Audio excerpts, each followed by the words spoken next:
chaîne d'information et de sport.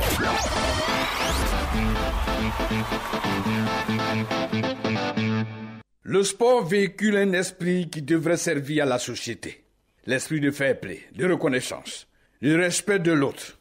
Il en est de même dans les oppositions qualifiées de derby entre deux équipes proches de l'une de l'autre, géographiquement s'entend. Au final, pas de guerre, pas de déchirure. Le choc qui frise l'affrontement de deux troupes. Chez les militaires, on parlerait de choc de deux escadrons, de deux armées. Le tout finit par la calmer. En sport, le choc entre des frères ennemis, la célébration est le fort du vainqueur. Et puis, il y a le face-à-face. En boxe, ce qualificatif trouve tout son sens. La présence de deux cogneurs. Vous avez dit face-à-face. Les Portugais vous diront cara à cara. Les British, face-to-face. Encore ces Anglais. Le réseau social, appelé Facebook, est une bombe silencieuse à destruction massive. Le Facebook, la trouvaille du 21e siècle, à mi-parcours, fait peur. Conçu pour l'espionnage et contre-espionnage, cet instrument, désormais au service de la société, est malheureusement entre les mains des Facebookiens mal intentionnés, rendant cet outil altéré, galvaudé. Le réseau social est aujourd'hui le désordre social. N'importe qui passe au clavier. Même certains vivants dans la périphérie de la civilisation s'attaquent à l'autorité, aux institutions, aux plus grands, aux responsables de société, aux élus, aux citoyens normaux. Pourtant, le Facebook peut bien servir, comme la réaction responsable de ces Facebookers qui ont dit non au pouvoir quant à la monnaie exigée au passage du troisième pont. Le dit pouvoir, respectueux de son côté de la chose de l'opinion, a lâché du lest. Le Facebook a bien servi. A contrario du choc subi au soir du 11 novembre 2017, l'élimination des éléphants face au Maroc, véritable scandale. Notre jeunesse est appelée à devenir elle-même responsable. Cette jeunesse née au village et non sur le réseau social, faisant d'elle cette jeunesse facebookeuse plongée dans une dépravation qui dépasse la frontière d'avec le péché. Voilà la vérité. Vérité des sports, en son 767e numéro, c'est sur le numéro 1, sur l'info et le sport, Radio Côte d'Ivoire. Vérité des sports. Votre unique agence anglaise basée à Londres est spécialisée dans le secteur éducatif AES, a plus de 12 ans d'expérience et a un bureau maintenant à Abidjan. Nos services, le recrutement des étudiants qui veulent étudier en Angleterre, au Canada, aux États-Unis et en Australie. L'assistance aux parents qui souhaitent une école privée avec internat pour leurs jeunes enfants. L'organisation de voyages éducatifs d'été, d'hiver pour les juniors et même voyages éducatifs en famille. L'assistance pour des études générales d'anglais et d'anglais des affaires en Angleterre, au Canada, en Australie et aux États-Unis. Le perfectionnement en anglais, le IESOL, IELTS et TOEFL dans nos locaux d'Abidjan. L'assistance pour toutes vos demandes de visa. Rendez-vous à notre bureau situé à Cocody Riviera Palmeraie. Infoline 22 50 40 11 59 53 81 39. Vérité des sports. Casablanca hier, Yves de bonheur et de joie. En finale du CHAN 2018, le Maroc étire le Nigeria 4-0 et défait par la même occasion la malédiction. Gros plan sur l'épreuve réservé aux joueurs locaux évoluant dans les différents championnats nationaux. C'est à suivre dans ce VDS 767e numéro. Lundi de débrief, Mouroubane, bonsoir. Bonsoir Hachimi Sakwasi. Réalisation à Celle Kwame, technique Yo de Gafolo. Bienvenue chez vous sur Radio Côte d'Ivoire. Vérité des sports. Nous allons commencer par la Fédération de Jeux des Dames. Celle-ci annonce au monde sportif que notre pays, la Côte d'Ivoire, abritera du 23 au 30 avril 2018 la World Cup chez Dames. Cette compétition mondiale compte pour beaucoup dans la participation aux Olympiades des sports de l'esprit qui se tiennent chaque mois de décembre en Chine. Le premier vice-président du comité d'organisation de cette compétition majeure, Aka Francis, souligne la qualité des athlètes attendus à Abidjan tout en demandant à nos autorités la concrétisation des promesses faites. La Fédération mondiale nous a déjà demandé de faire de la réservation pour les grands maîtres internationaux de 20 pays. Il y aura au niveau des participants environ 500 participants à cette compétition. Il y aura les différents champions du monde. Alexandre Schwarzman, qui est le champion du monde en titre, Alexei Tizov, Georgiev, il y aura Boomstra de la Hollande, Jean Gorodnik de la Hollande, un champion ivoirien qui est en France, Oscar Lognon qui sera là. Au niveau des femmes, les 2 champions du monde qui sont des rivales, elles seront là.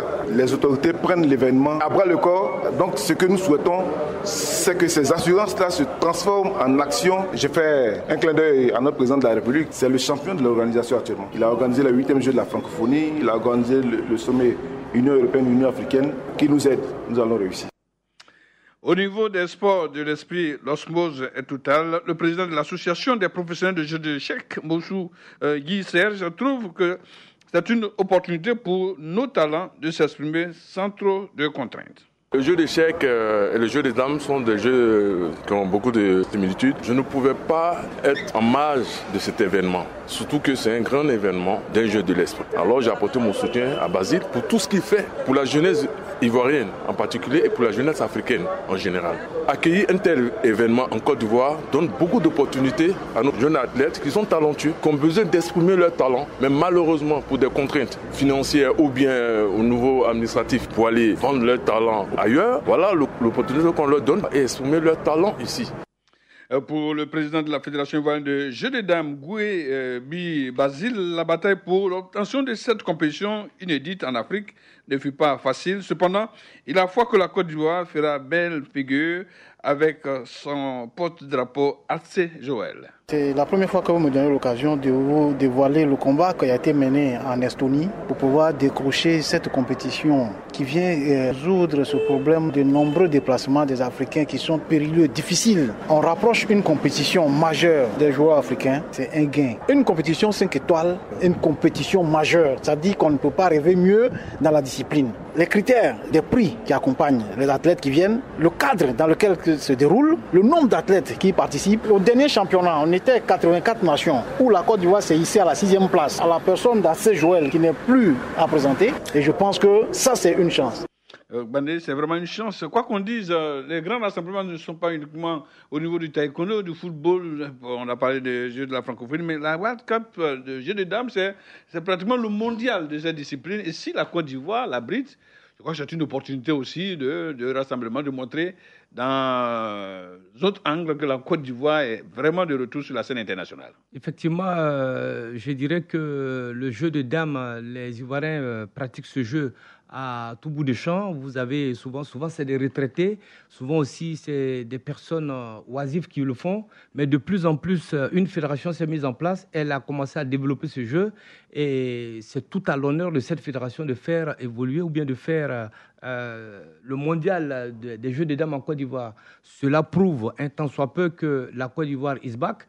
La Côte d'Ivoire est un pays qui déjà permet aux gens de savoir qu'il y a la sécurité, et qui dit sécurité dit jeu. Le jeu des dames a besoin de concentration, et quand il n'y a pas suffisamment de concentration, les gens ne peuvent pas évoluer. Donc quand vous voyez des joueurs de cette discipline venir de tous les pays, c'est un sport de l'esprit, comme tu l'as si bien dit. Venir faire ce jeu de dames, c'est que véritablement la Côte d'Ivoire est en train de rayonner à la face du monde, et ça, il faut tirer un chapeau au gouvernement de ce pays-là. Et puis, il faut le préciser que c'est la première fois en Afrique qu'un pays accueille un World Cup de jeux de dames. Effectivement, c'est la première fois. Je pense que cette fédération a frappé fort.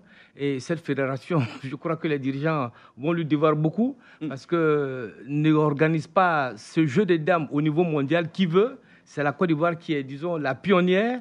Et ça, c'est un grand coup de chapeau. Ouais, c'est un reportage de Roméo Koulibaly. Vous êtes sur Radio Côte d'Ivoire.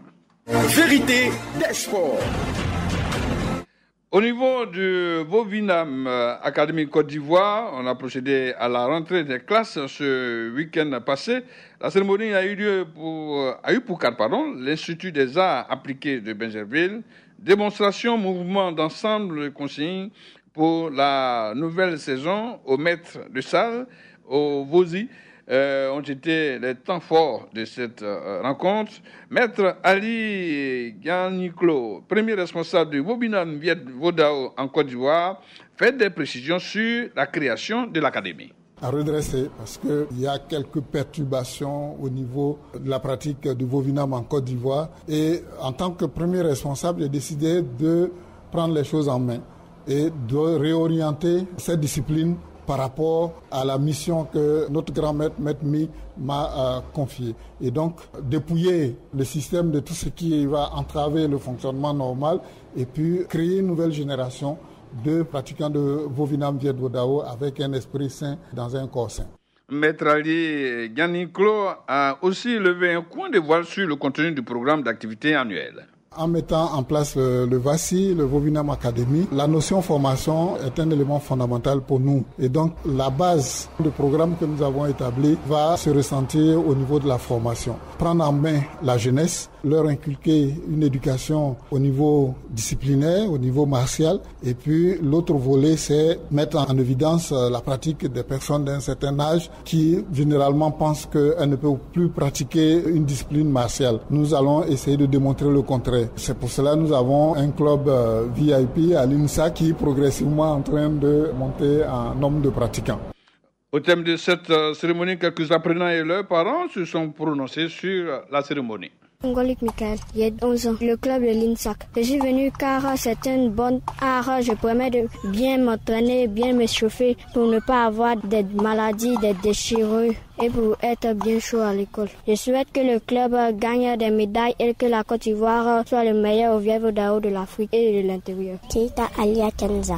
Ça représente une nouvelle année. Je souhaite que cette nouvelle année soit la meilleure et qu'ils aient un meilleur vue. Je suis Dosso Bintou, maman de la petite Alia. En fait, j'ai pratiqué moi-même en 2008.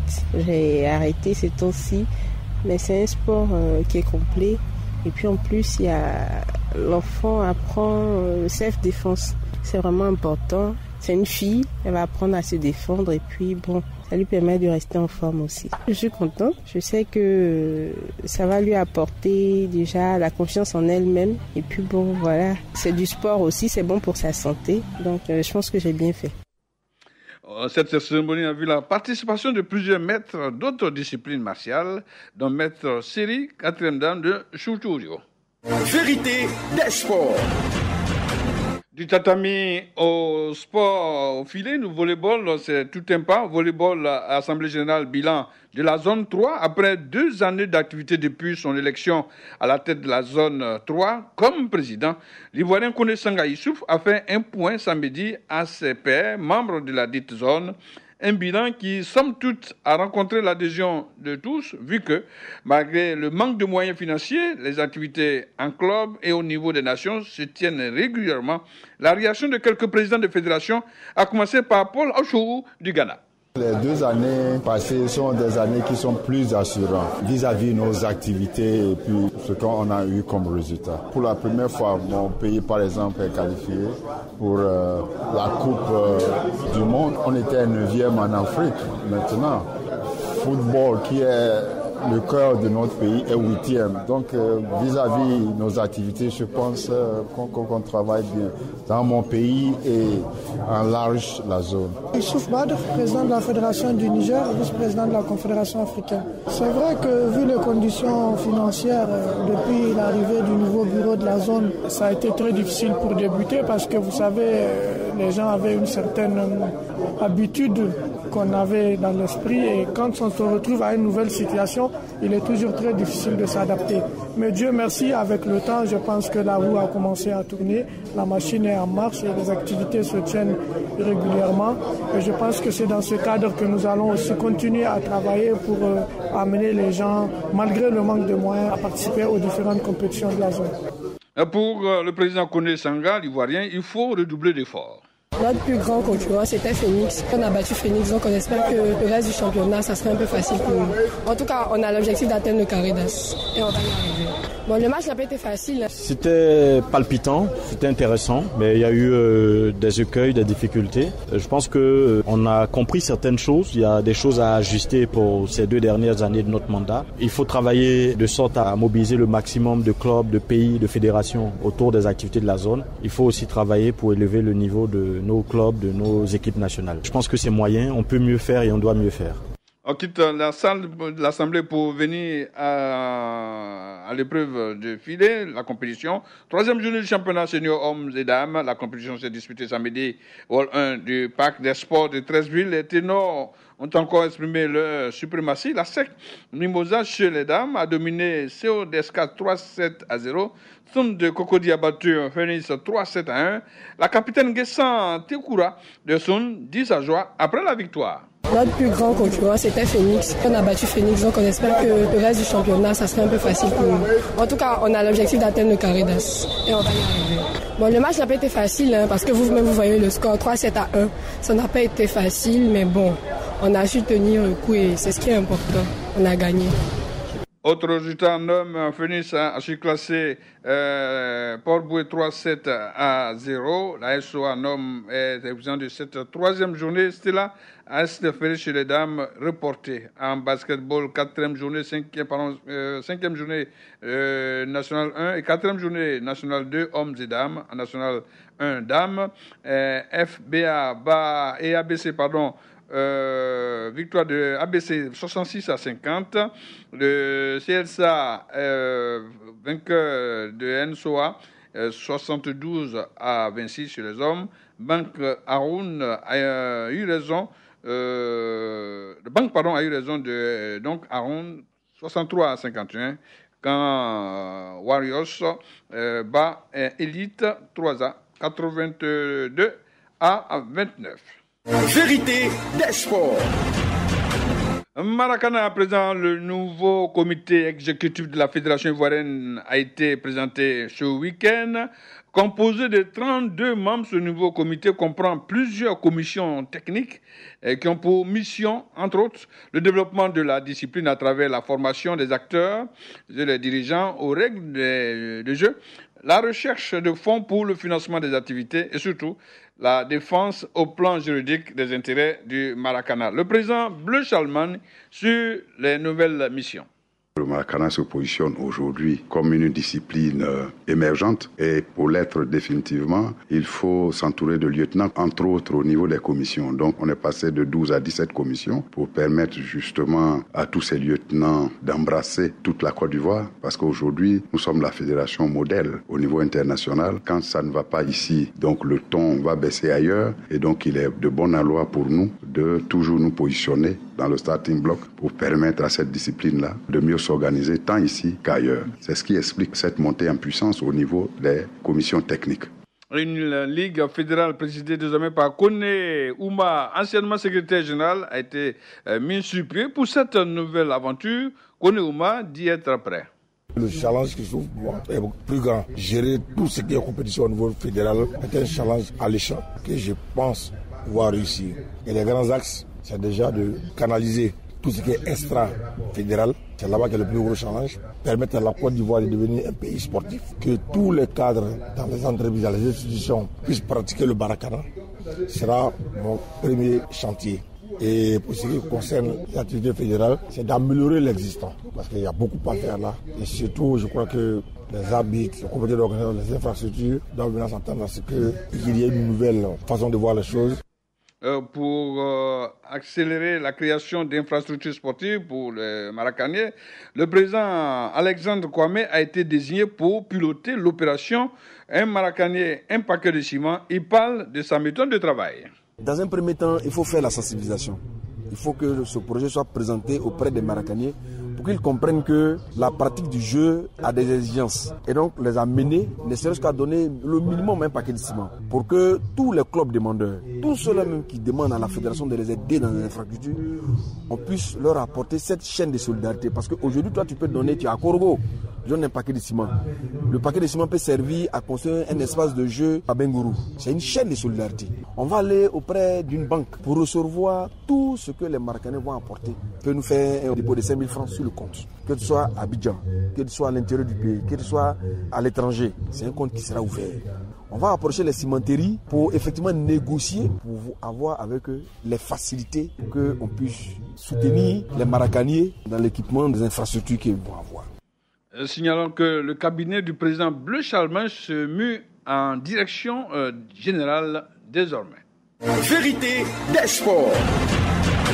Et puis, dans le cadre de sa prise de contact avec le mouvement sportif ivoirien, le président du COCAN 2021, M. Fikesse Lambert, a l'honneur de vous informer qu'il rencontrera le mercredi 7 février 2018 à 11h les présidents des clubs de Ligue 1, Ligue 2 et de Division 3 à la maison de l'entreprise, 6 au plateau, à la salle de la mezzanine. Rideau sur le CHAN, bye bye Morocco.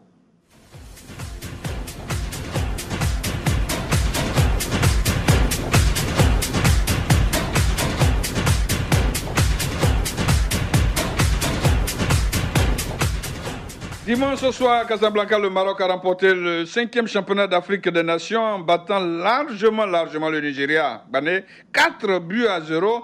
Retour, gros plan sur cette compétition. On aura quelques échos, ça et là, de certains de nos confrères dans la sous-région pour parler un peu de ce CHAN, tirer un peu les leçons d'une épreuve. On ne pourrait pas terminer mieux une telle compétition qu'on aura abrité. C'est le cas du Maroc qui gagne la finale, le bouquet final 4-0. C'est comme si le Nigeria a jeté l'éponge. C'est comme si le Nigeria a jeté l'éponge. Je n'ai pas reconnu cette équipe du Nigeria. Elle m'a fait penser à cette autre équipe, c'est la même pratiquement, qui a joué la Coupe UFOA. La Coupe UFOA au Ghana à Cape Coast, où pratiquement elle a dominé les adversaires dans sa poule. Et elle a même battu le Ghana, je crois, 1-0. Et à la finale, elle s'est fait étriller par le même Ghana 3-1. Est-ce à dire que les Nigérians caracolent dans les matchs de poule et qu'ils perdent toutes leurs forces lorsqu'ils arrivent en finale? C'est là la question qui reste posée.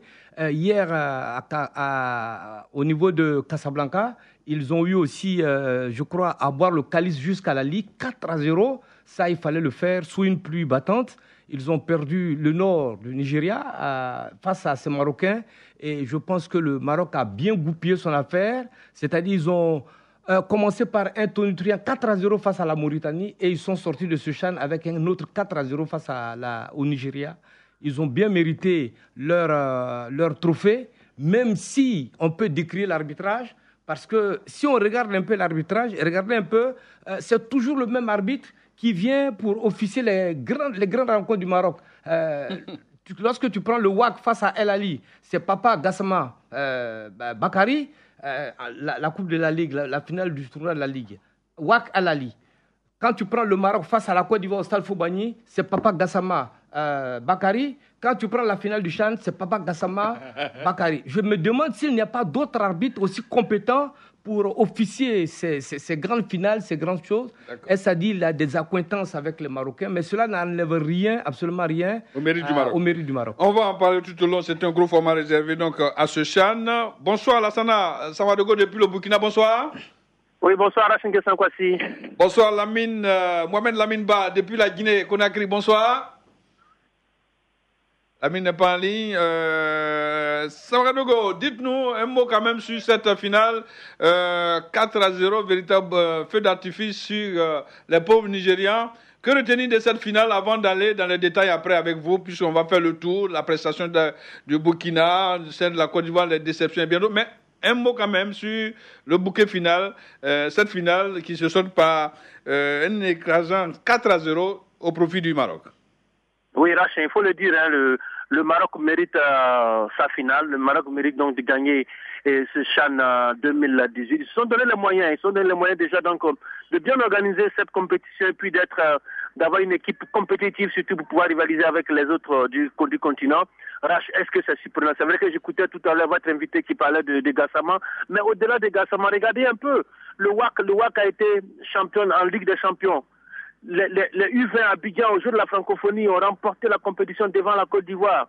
Hervé Renard et les Lions de l'Atlas sont qualifiés pour la Coupe du Monde devant la Côte d'Ivoire. Et là, le Maroc vient de confirmer sa bonne santé sportive de ces derniers mois, de ces dernières années. Et c'est tout à fait logique ainsi. Le Maroc gagne avec un certain Ayoub El Kabirach qui était l'année dernière seulement en deuxième division, qui monte cette année en première division et qui fait feu de tout bois, qui vient donc meilleur buteur de la compétition et un attaquant qu'il faut surveiller de près. Je pense que le Maroc mérite sa victoire, même si, pour peut-être un peu aller dans le sens de ton invité, les premières minutes de cette finale ont été un peu entachés de quelques sifflets contre les Nigérians qui ont peut-être déstabilisé cette équipe nigériane. Il faut aussi ajouter les conditions climatiques. Il a plu toute la journée hier à Casa, j'y étais d'ailleurs. Hier à Casa, il a plu toute la journée, le froid, la pluie. Ce n'est pas une atmosphère qui peut faire du bien à ces Nigérians qui ont bu le Cali jusqu'à la limite. Mais écoutez, le Maroc méritait de gagner et le Maroc se donne les moyens pour gagner. Il faut saluer ces lions de l'Atlas locaux du Maroc. Ouais, le Maroc, on le dit, est allé jusqu'au bout de son projet alors qu'il ne devait pas accueillir le tournoi final initialement prévu au Kenya. Il y a mis la forme. Les lions de l'Atlas n'ont rien laissé ou presque à leurs adversaires. Est-ce l'avis de Mohamed Lamine Ba que nous retrouvons depuis Conakry? Bonsoir. Oui, bonsoir à tous. Ouais. Ce Maroc-là qui n'a rien laissé au hasard, ce Maroc-là qui confirme qu'en club, la compétition interclub remportée par le WAC était la suite logique d'une forme retrouvée, d'un retour gagnant de ce pays-là. Oui, effectivement, vous l'avez dit, le Maroc mérite largement cette victoire, d'autant plus que cette équipe a très bien préparé cette compétition. Il vous souviendra peut-être qu'en moins de 2 ans, le Maroc a disputé 18 matchs amicaux, dont 2 seulement contre des équipes arabes qui ne sont pas africaines. Tous les autres matchs ont été joués contre des équipes de l'Afrique au sud du Sahara. C'est dire donc que cette équipe s'attendait déjà à accueillir peut-être cette compétition et s'y est préparée donc en se mettant le maximum de chances de leur côté. Et quand même vous voyez la composition de l'équipe, de l'effectif même ou de l'équipe type de cette équipe marocaine, vous voyez qu'il y a vraiment beaucoup d'intelligence de la part de Selami qui est allé chercher des joueurs du WAC et du Raja. Sur les 2 côtés, vous avez des triplettes provenant du même club. Et en défense, vous avez 3 joueurs du WAC pour un joueur du Raja. Il y a des automatismes, il y a des habitudes, il y a des certitudes. Maintenant, individuellement, cette équipe a énormément de qualité. Quand on voit Ben Sharki, quand on voit El Kadi, et quand on voit même Badr Banoun, on sent que cette équipe, elle est vraiment redoutable. Et je pense que c'est tout à fait logiquement qu'elle est allée au bout dans cette compétition. Tout cela a été parfaitement préparé, intelligemment préparé. Et je pense que ce n'est que cerise sur le gâteau si le Maroc remporte ce CHAN à domicile. Et n'oublions pas quand même qu'il y a une grande motivation chez ces garçons parce qu'il y a la Coupe du Monde au mois de juin. Et Hervé Renard était dans les tribunes, il était à côté de cette équipe et tous ces joueurs-là, tous ces garçons-là se battaient pour gagner une place pour la Coupe du Monde. Les places sont très chères, donc ça s'explique un peu que cette équipe soit hyper motivée et qu'elle réussisse ce coup de chapeau. Mohamed Lamimba, ne partez pas, on va tout à l'heure parler de Sili, des talons de l'autre côté, des éléphants, les grosses déceptions. Mais Savadogo, vous avez dit que vous étiez au Maroc, vous avez vu de près l'organisation, même si dans certains matchs on a vu les gradins vides, les matchs du Maroc c'était assez complet. Bané va se prononcer là-dessus. Sur le plan organisationnel, qu'est-ce qui a manqué, qu'est-ce qui a fauté, qu'est-ce qui n'a pas marché, quels sont les bons points, par exemple, vous qui étiez du côté du Maroc? Écoutez, Rachel, on peut dire que sur le plan organisationnel, les bons points, c'est déjà la ponctualité qu'il y a eu sur toutes les rencontres. C'est la fluidité qu'il y a eu pour les différentes rencontres. Vous l'avez dit, les gradins étaient vides lorsque les Lions ne jouaient pas. Mais RH, écoutez, d'abord, c'est une CHAN pour les locaux. C'est pas une CHAN qui mobilise autant de monde. Je me demande même si à la CAF on pense pas déjà à annuler cette compétition parce que je pense pas que Ahmad soit vraiment de cet avis-là de pouvoir donc avoir une compétition typiquement réservée aux joueurs qui jouent sur le continent. Je pense que c'est cela qui peut expliquer donc le fait que certains gradins aient été vides à l'exception des Lions du pays organisateur qui jouaient. C'était pas évident. C'est vrai que vous le dites parce qu'on a en filigrane déjà l'organisation de la Coupe du Monde en 2026. Si on veut déjà se donner des chances au niveau du Maroc, il faut que les gradins, il faut qu'on sente de l'engouement autour du football lorsqu'il y a compétition sur le Raïm chérifien. Ça n'a pas été le cas en termes d'engouement. Mais écoutez, pour le Maroc, on a compris qu'il venait pour supporter le Maroc. Et on nous a même dit, RH, que cette mobilisation n'était pas à la hauteur. Parce que si c'était le WAC ou le Raja qui jouait au Stade Mohamed V, il y aurait eu plus de monde que cela. C'est tout dire un peu sur ce que représente le CHAN en termes d'engouement. Ouais. C'est ce qu'on peut regretter, sinon pour l'organisation. Je pense que la CAF et le Maroc ont mis les petits plans dans les grands, parce que vous savez que le Maroc aussi derrière vise la Coupe d'Afrique 2019 au cas où le Cameroun ferait faux bon. Donc il faut donner toutes les chances et puis véritablement montrer aux autorités du football africain qu'on a les moyens pour pouvoir donc suppléer un pays comme le Cameroun au cas où ça ne marcherait pas. Vous le dites si bien, à Casablanca par exemple, le Raja ou le WAC passe avant l'équipe nationale. Bané. Tout à fait, affirmatif. Voilà, quand on voit un peu ça, ils sont coutumiers du fait, quand la compétition se joue au niveau du Maghreb, tant que l'équipe du pays, enfin le pays d'accueil ne joue pas, les gradins sont vides, mais au sud du Sahara par exemple, Savadogo ne dira pas le contraire, à la CAN 98 au Burkina, tous les stades étaient pleins, même tout récemment à la Coupe UFOA à Takoradi, lorsqu'il n'y a pas les Blaska, mais il y avait quand même un public moyen.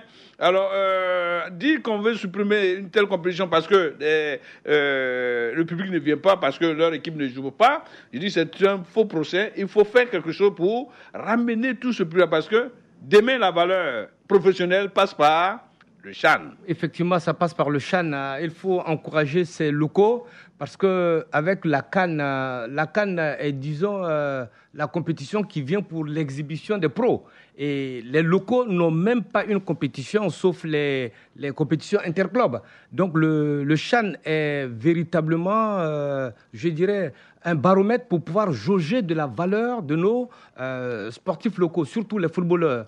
Et donc, dans cet état de fait, il faut toujours encourager qu'on maintienne ce tournoi, et surtout faire une grande publicité vers les populations afin qu'elles adhèrent à ce projet, qu'elles viennent remplir les stades, même si souvent les exécutifs au niveau des pays mettent la main à la poche pour convoyer des spectateurs au terrain. Il faut le faire parce qu'il y va de la promotion de nos joueurs locaux qui ont accepté de rester en Afrique pour nous faire vivre encore des sensations de football. Il ne faut pas supprimer ce tournoi. Je pense qu'il a totalement sa place. Il faut maintenir, il faut seulement faire une bonne communication afin que de plus en plus les spectateurs aillent dans les différentes artères de jeu pour encourager ces jeunes locaux-là. Messieurs, chacun de vous aura 30 secondes pour nous dire quelles sont les satisfactions au sorti de ce rendez-vous marocain. À commencer par Mohamed Laminba. Hormis le Maroc, pour vous, quelles sont les grandes satisfactions de ce rendez-vous des joueurs locaux au Maroc? C'est de voir les meilleurs championnats africains récompensés. Quand vous voyez la Libye qui arrive en demi-finale, quand vous voyez le Soudan, quand vous voyez le Maroc lui-même, ce sont des pays qui ont des clubs qui jouent les tout premiers rôles sur les compétitions de clubs au niveau continental. Donc, et puis, il faut noter quand même l'absence des pays de l'Afrique de l'Ouest. On a souvent l'habitude de se bomber la poitrine en Afrique de l'Ouest pensant que nous avons les meilleurs championnats, le meilleur football. On a tendance à oublier que nous avons de grandes équipes nationales parce qu'il y a énormément de professionnels qui évoluent en Europe. Mais quand il s'agit de l'équipe locale, on se rend compte qu'il y a encore un grand fossé à combler entre nous et des pays maghrébins ou des pays même de l'Afrique australe. Donc, à mon avis, c'est le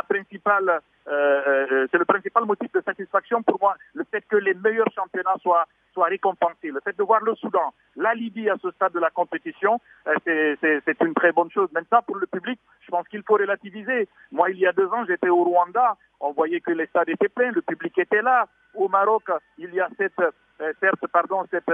suprématie du championnat local. Mais bon, je pense que le CHAN doit poursuivre son développement. Il y a de la qualité, il y a du jeu, et c'est une aubaine pour les joueurs qui évoluent au niveau local qui peuvent vraiment profiter de cette vitrine pour trouver des clubs ailleurs. Savadogo, quelle est la tribune des satisfactions chez vous? On sait que le Maroc a gagné, le Nigeria malheureux finaliste, mais vous avez quelques satisfactions ça et là quand même pour enrichir votre tribune. Oui, c'est vrai. Mon coup de cœur à 500, mis à part El Kabi et Ben Sharki du Maroc, c'est l'équipe de la Namibie. Hein. Une équipe de la Namibie ambitieuse qui vient, mis à part ça rencontre avec le Maroc. Elle aurait pu encore continuer d'ailleurs sa course dans ce chaîne. Une équipe namibienne qui est venue montrer que avec beaucoup de persévérance, avec de l'organisation, on peut faire de bonnes choses. Une belle équipe locale, les jeunes d'ailleurs en plus de la Namibie, sur laquelle il faudra compter pour l'avenir. Puis aussi la Libye, comme l'a dit le confrère de la Guinée. Vous savez, la Libye, avec toutes les situations qu'on connaît dans ce pays-là, ils arrivent quand même à venir à une compétition comme le CHAN et à se placer quand même dans le top 4. Dans le top 4, le top 6, c'est extraordinaire. C'est extraordinaire et il faut saluer cela. Et maintenant, on l'a dit, RH, l'Afrique australe a toujours démontré qu'elle avait de bons championnats. Et ces championnats-là se retrouvaient comme ça dans ce genre de compétition, comme le CHAN. Moi, j'ai envie en même temps, mon coup de gueule, c'est surtout sur le Burkina Faso, même si on en parlera. Non, on va en parler. Voilà, on va en parler. On va en parler. Je voudrais juste dire un mot aussi sur le Cameroun. Le Cameroun de Rigobert Song, qui arrivait quand même avec le statut de favori dans le groupe D. On va parler des déceptions. C'est un apprentissage difficile pour Rigobert Song. Oui, on va parler des déceptions. Bané, avez-vous été satisfait, à part peut-être le Maroc? Quelles sont les équipes qui vous auraient donné cette satisfaction-là pour quantifier un peu ou qualifier un peu votre domaine de choix? Au niveau des équipes, je voudrais dire que la Namibie m'a agréablement surpris parce que cette Namibie-là. On n'attendait pas cette équipe de Namibie.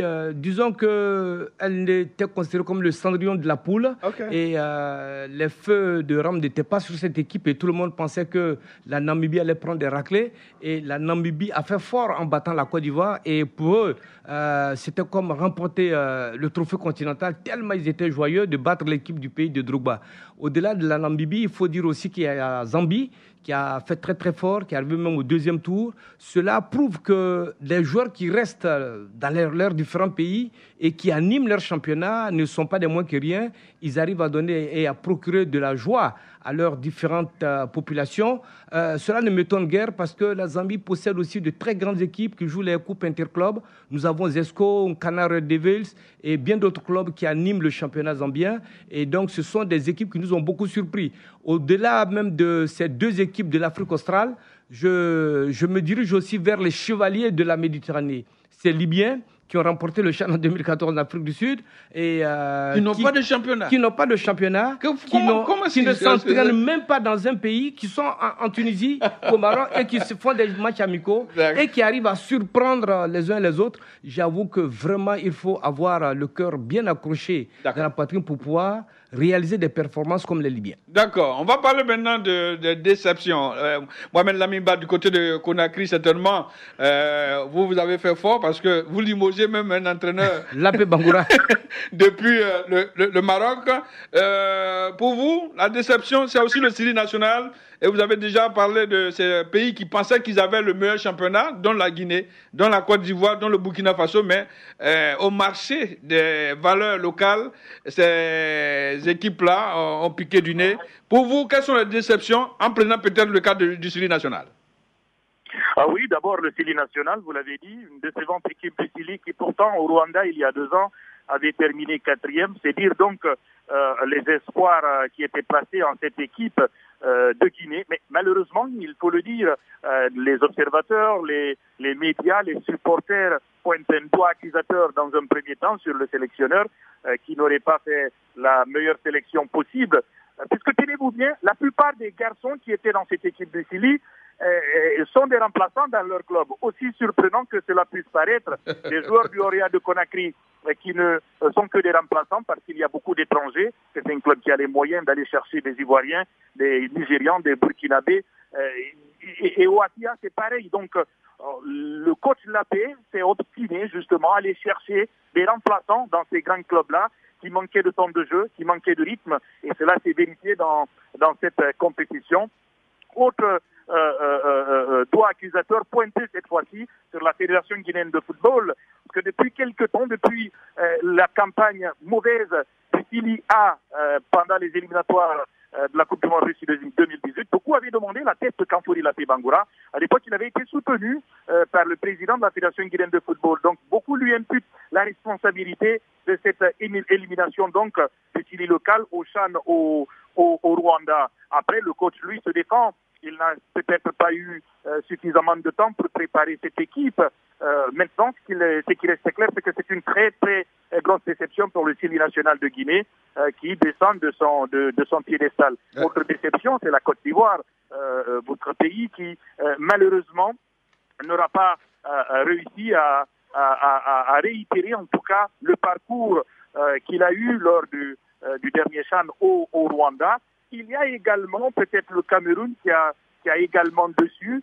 Bref, à mon avis, ce sera les grosses déceptions de ce CHAN.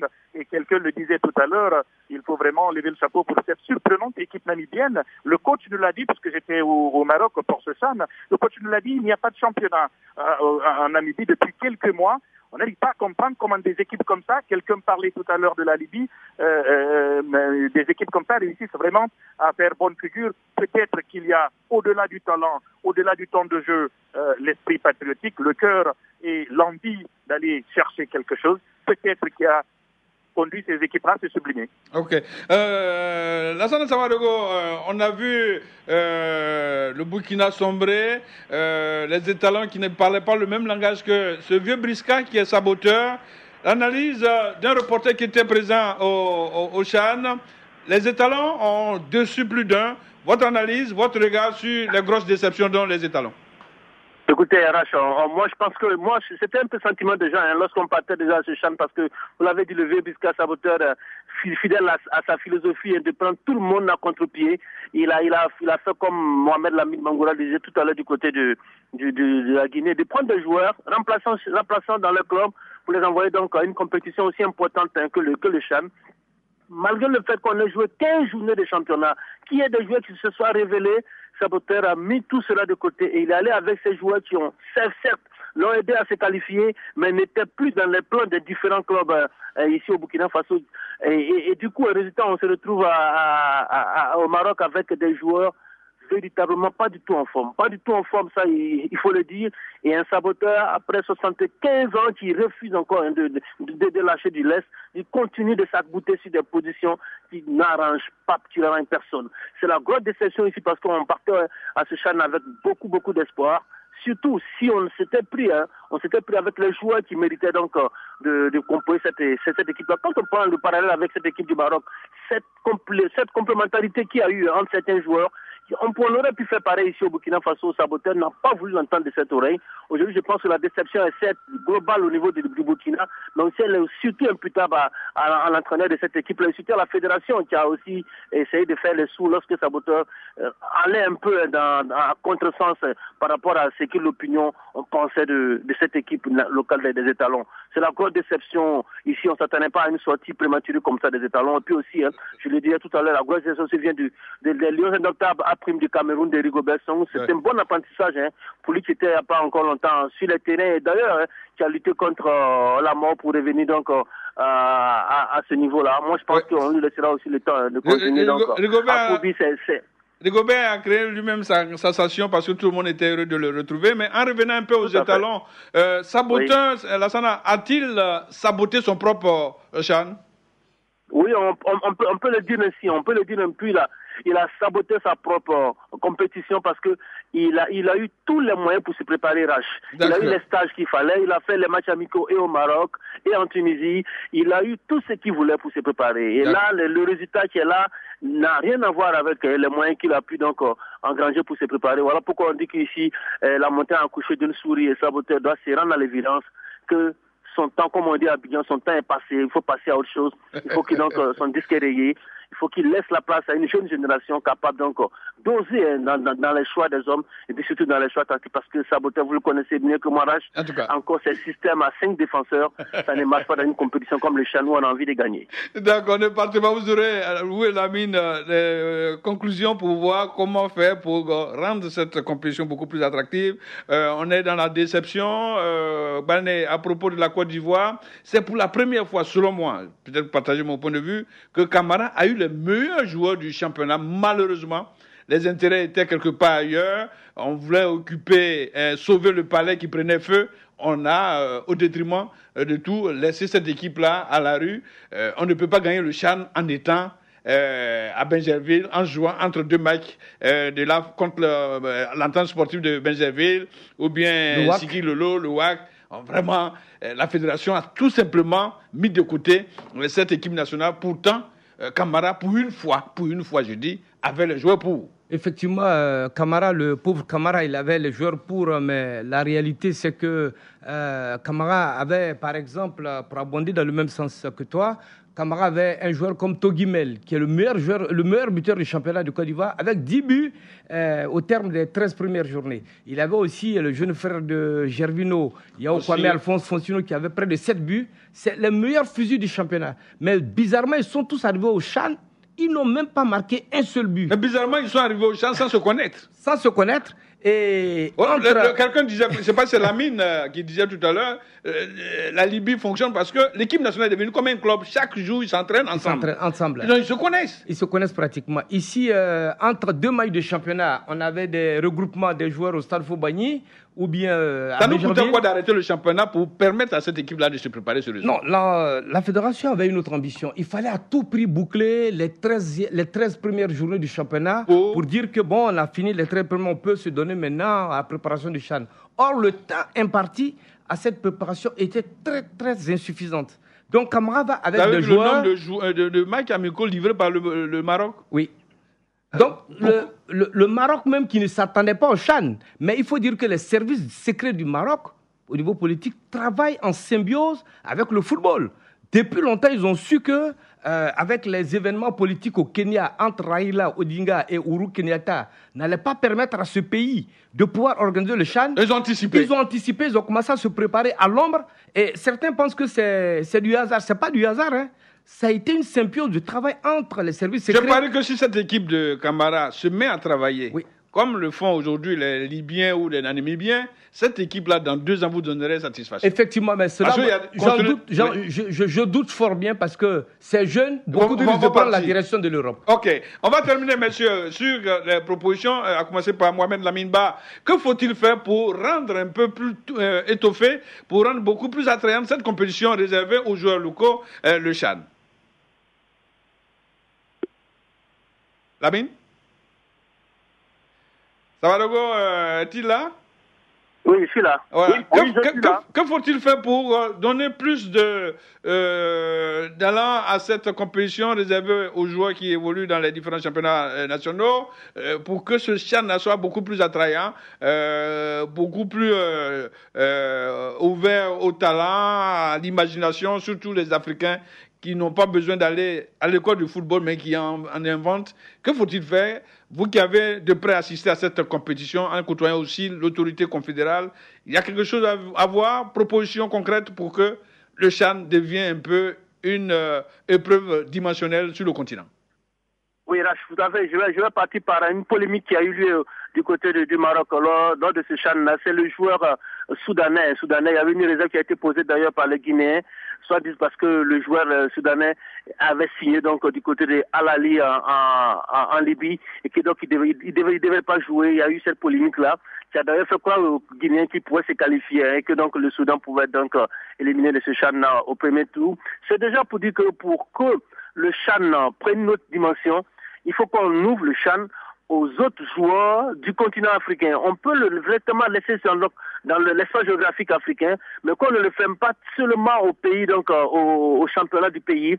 Si on a un joueur burkinabé qui joue en Guinée, qui joue au Maroc, qui joue en Libye, qui peut participer au CHAN, qui a les moyens, il faut qu'il vienne donc au CHAN, que ce soit pareil pour la Côte d'Ivoire. Lorsqu'on arrivera donc à faire en sorte que cette compétition soit réservée aux joueurs qui jouent sur le continent africain et non dans les championnats, je pense qu'on gagnerait un peu plus encore en attractivité et en qualité de jeu parce que ces joueurs-là, ivoiriens, burkinabés, guinéens, et qui jouent surtout au Maghreb, ont de la valeur et pourraient véritablement encore apporter de la plus-value à cette compétition. Merci, Lassana Savadogo. Bonne soirée, surtout à Ouagadougou. Bien de choses à nos amis de ce sympathique pays et à bientôt.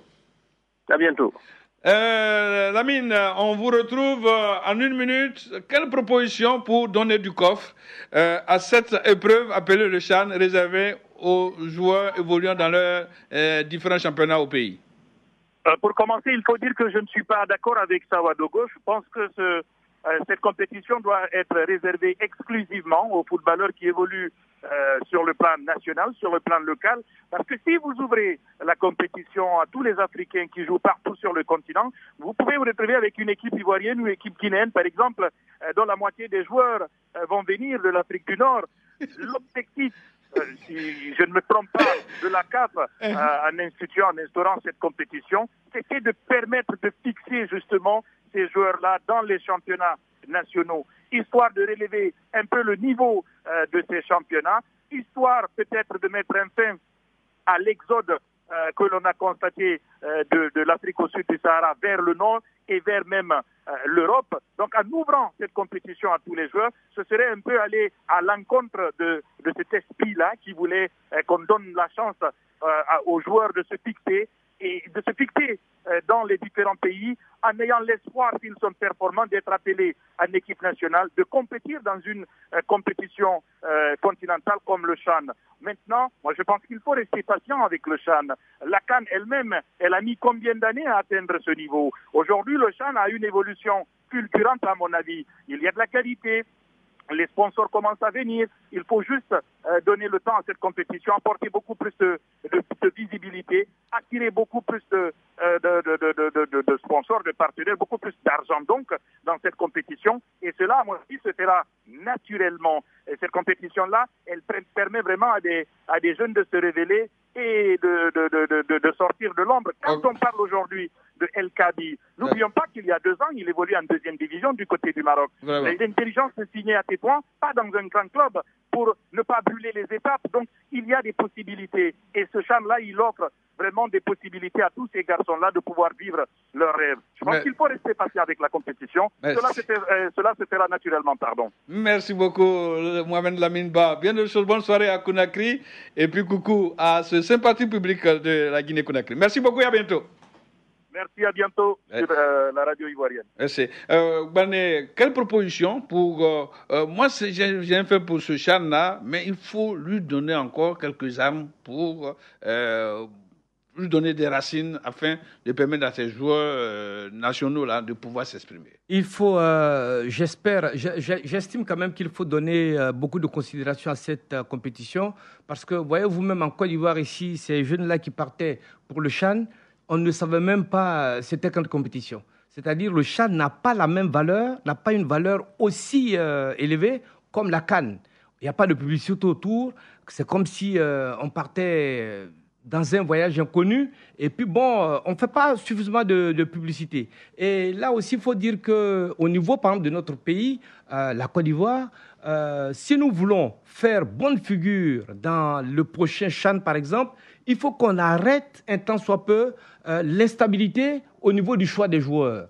Voyez-vous, en moins d'une année, que ce soit la francophonie, on a commencé à la francophonie en juillet 2017, je pense, et avec le CHAN, et avec l'UFOA et puis le CHAN aujourd'hui, on a eu pratiquement 3 équipes différentes. Or, si on avait retenu les joueurs sélectionnés lors de la francophonie avec le coach Aïdara Soualio, on y avait introduit quelques joueurs. Surtout, il faut préparer cette équipe. Il faut préparer cette équipe. Ouais. Et j'avoue qu'on ne serait pas aussi ridicule comme on l'a été au CHAN au Maroc. Merci, Wané. Merci à tous nos confrères de la sous-région, Lassana Sawadogo du Burkina et Mohamed Lamine Ba de la Guinée-Conakry. Yo de Gafolo, merci. On se retrouve demain.